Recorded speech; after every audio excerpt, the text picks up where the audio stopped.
Good day, learners! I am Miss Tin, your guru kamigo.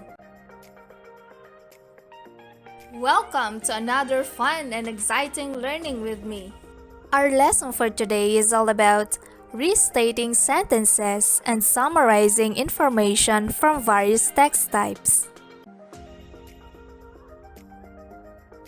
After going through this lesson, you are expected to restate sentences heard in one's own words, summarize information from various text types, restating an idea, saying it in other terms or words. A restatement uses different sentence formation. In restating an idea, do not change the word-per-word structure of the text. Instead, organize the thoughts in mind and come up in putting it together in own words in a different way. Take a look on the example below. Here is the original passage. As stated in Animal Planet, the hippopotamus is the third largest land mammal after elephants and rhinoceroses. It grows up to 16 feet long and 5 feet tall. An average female hippo can weigh around 1,400 kilograms, and a hippo male can weigh up to 4,500 kilograms, according to San Diego.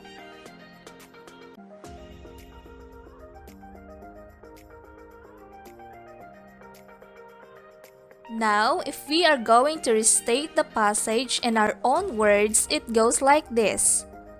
Hippopotamus is the third largest land mammal after elephants and rhinoceroses, as said by the Animal Planet. It can get bigger by 16 feet long and 5 feet tall. According to San Diego, a female hippo can normally weigh up to 1,400 kilograms, compared to a male hippo which may gain up to 4,500 kilograms. The strategies used in the example above in restating idea are as follows. Number 1. Start your first sentence and different point from that of the original text.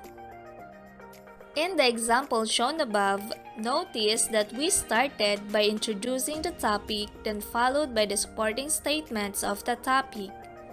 The essential information are cited in a completely different manner.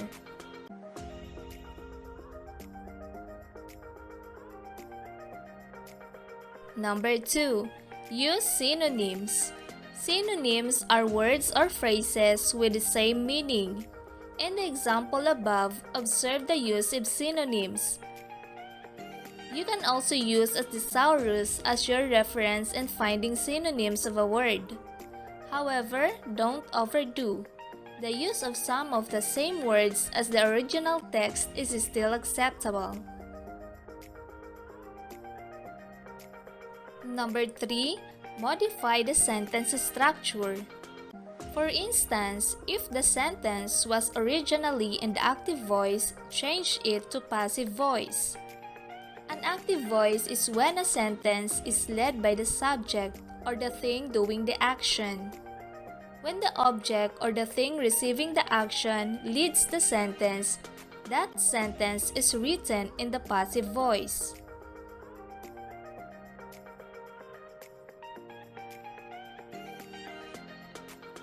Look at this example. Observe how the original passage turned into a restated passage.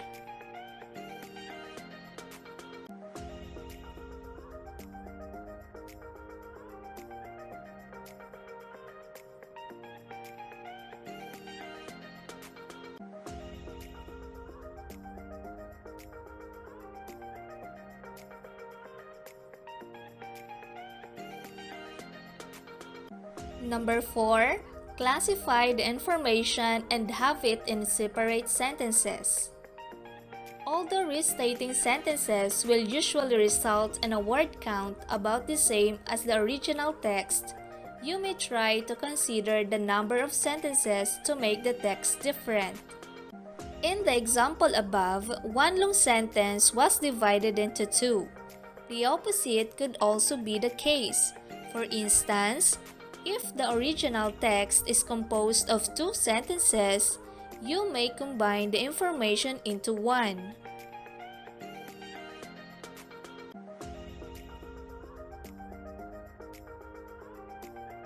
In contrast, summarizing is a brief overview of an entire discussion or passage's read. People often summarize to emphasize important points of certain text. When you summarize, too much details and examples may be removed, for this will distract the readers from the most important information.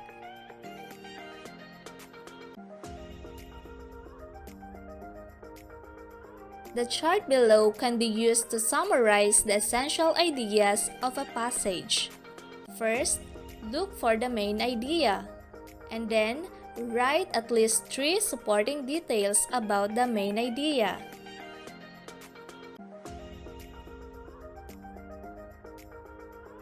Here is an example. The original passage goes like this. Philippine eagles are well adapted to life in thick mountainous forests. Their short, broad wings and squared-off tail enable them to rise vertically between trees. They can move around with speed and agility through branches and vines. They can skillfully snatch monkeys, birds, and other mammals from trees. They have taloned feet and tear meat with sharp, hooked beaks.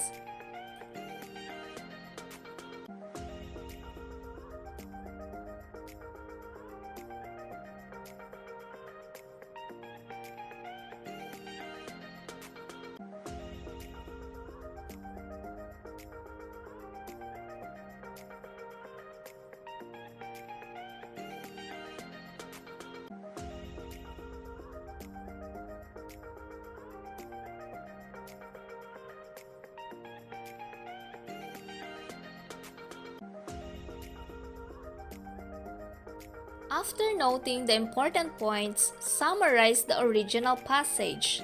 So it goes like this. Philippine eagles are well adapted to mountainous forests. Their broad wings and squared-off tail make them move with speed and agility to skillfully survive.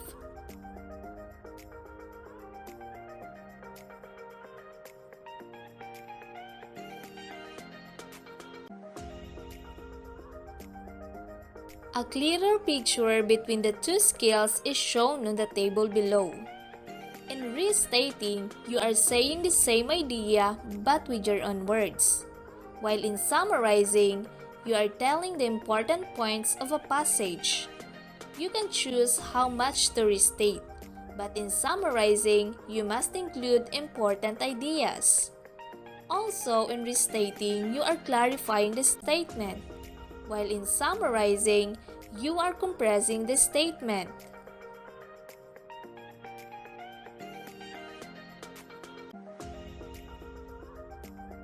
Learning Task 1.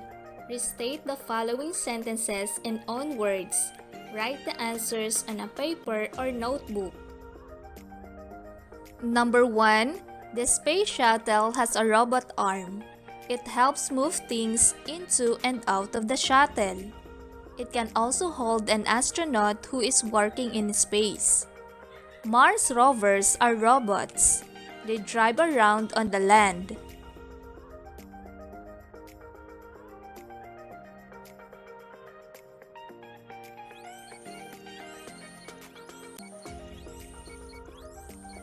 Possible answer. The robot arm in space shuttle helps move things in and out.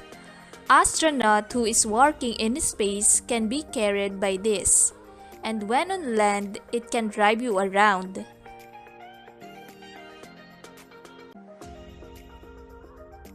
Number 2. 3 NASA rovers are on Mars. 2 of them are still working. Stardust was first robot sent to a comet. It brought bits of the comet back to Earth in January 2006.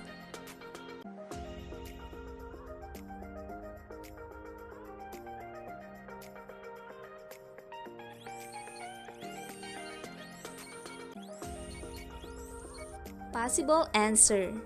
Mars has 3 NASA rovers.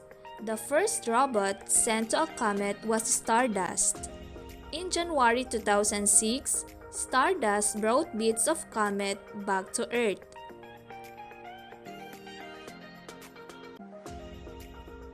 Number 3.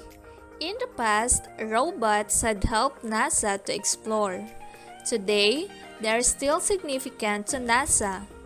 In the future, robots will be used to help return humans to the moon and to travel to Mars and beyond.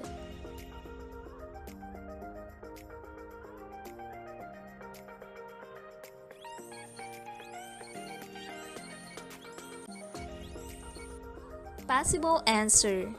NASA exploration was helped by robots before and are still significant up to now. When humans will return to the moon and travel to Mars, they will be assisted by the use of robots. Learning Test 2. Read the passage carefully. Find the main idea of the text and look for the supporting details that explains the main idea. Use the chart and write the answers on a paper or notebook. Television has good effects as well as harmful ones. The violent crime-filled pictures shown on television may contribute an impression that the world is evil. It may result in a fearful or negative view of the world. The television commercials urging us to buy various goods may create a feeling of dissatisfaction in us. If we fail to buy their goods, which the television advertisement tells us that everybody has.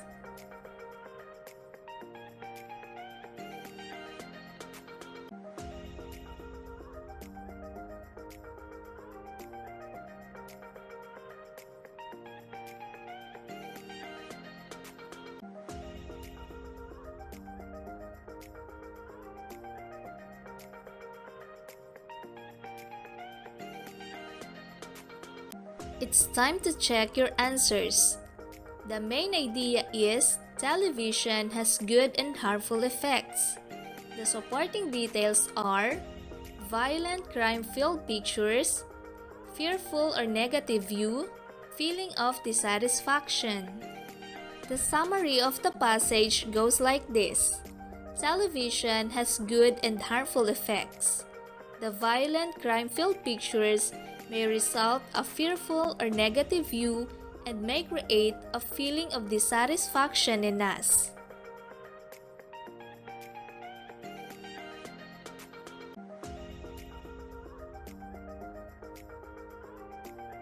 Learning Task 3. Summarize the statements below and write the answers on a paper.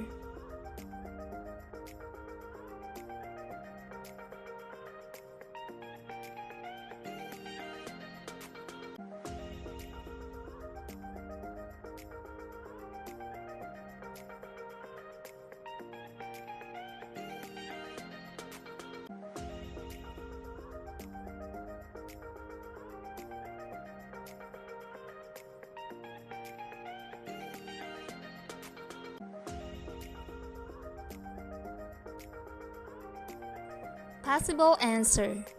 People searched for food from place to place. They looked for wild plants and wild animals. They found and learned to grow plants and became farmers.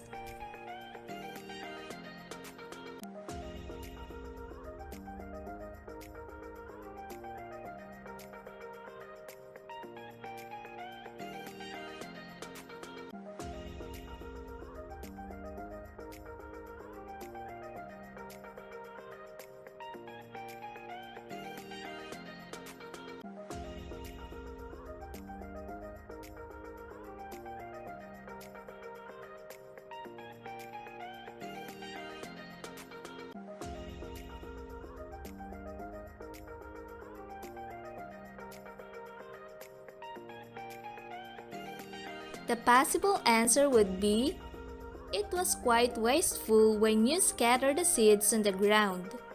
Some seeds were blown away and eaten by birds. For hundreds of years, this method of planting was used by farmers.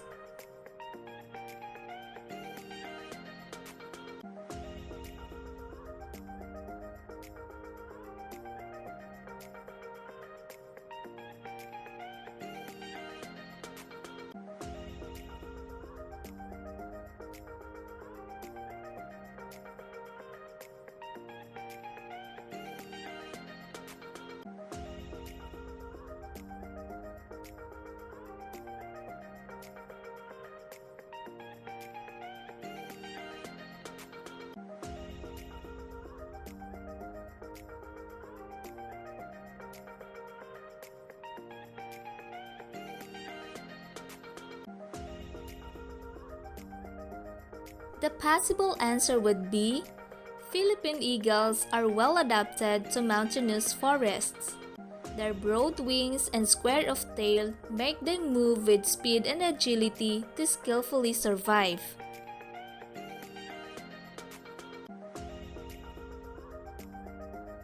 Learning Task 4.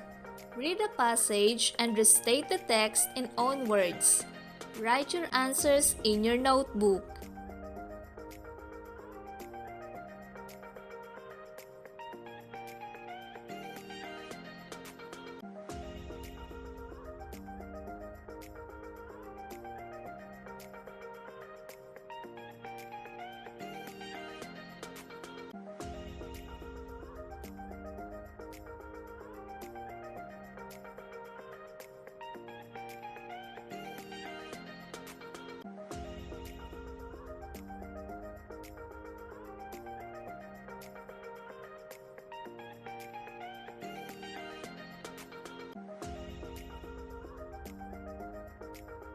Here is the possible answer.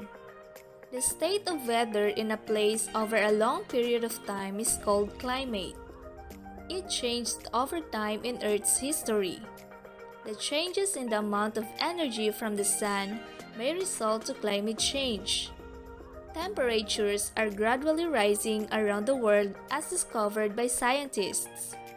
This is known as global warming. It affects the environment and way of life. That's why it is important to learn more about climate change.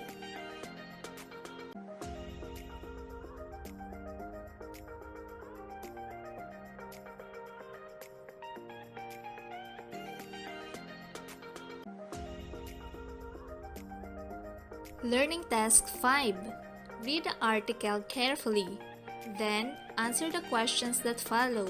Do this in your notebook.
Number 1. What is the main idea of the article?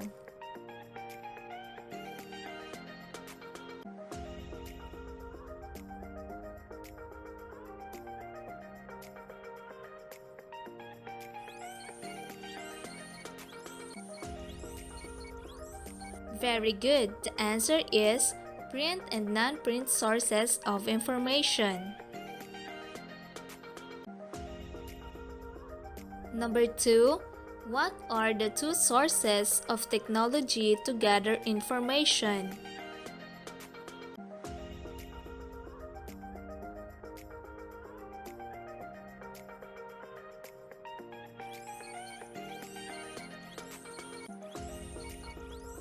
Good job!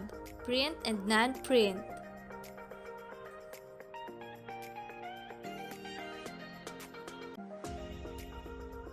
Number 3. How do these two sources differ from each other?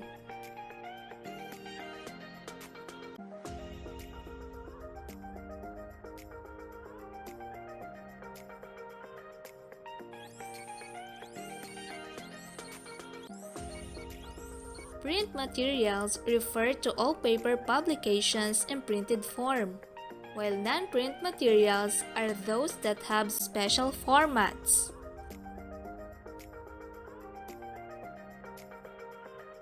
Number 4. Write the best summary you can for the article above.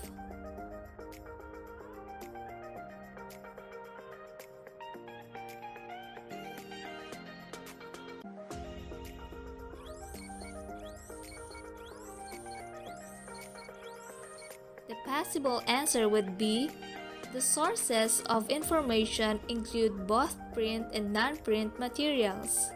You should know how these materials are different from each other. Print materials refer to all paper publications in printed form, while non-print materials are those that have special formats.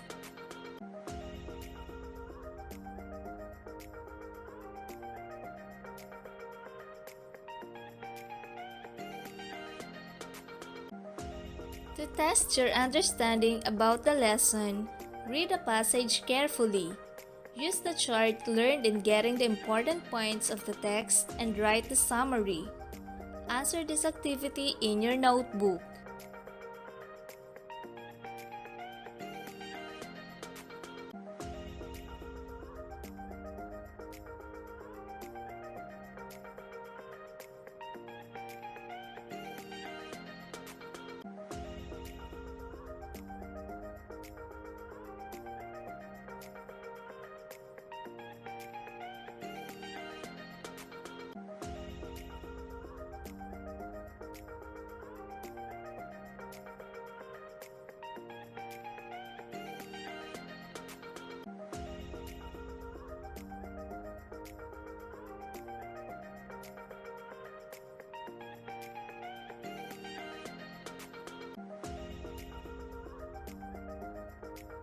Let's check your answers.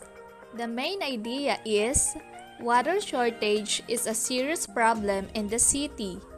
The supporting details are, make more water available through recycling, build more desalination plants, educate the people. Here is the summary of the passage. Water shortage is a serious problem in the city. The concrete steps to address it are the following. Make more water available through recycling. Build more desalination plants and educate the people so they do not waste water.